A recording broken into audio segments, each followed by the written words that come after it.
Merhaba arkadaşlar. Çember yeni bölümünde nasıl izleniyor? Hemen analiz bilgisine geçeyim. Çember'in ben son bölümünde bir şey söylemiştim arkadaşlar.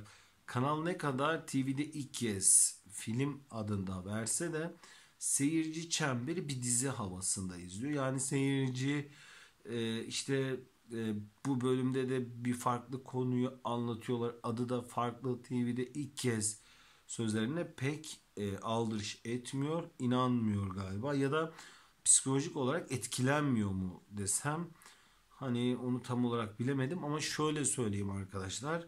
Çember her yeni bölümünde düşüş yaşıyor.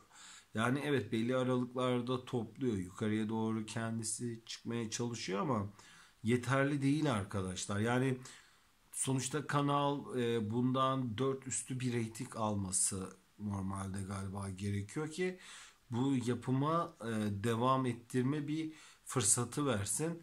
Yani bilmiyorum arkadaşlar, ben Çember'in bu fırsatı elde edeceğini şu anki durumda pek sanmıyorum. Şu an devam ediyor arkadaşlar yapım. Bittikten sonra genel analiz bir videosunu daha çekeceğim. Onu da seyredebilirsiniz diyerek şu an için benden şu an söyleyeceklerim bu kadar arkadaşlar. Görüşmek üzere.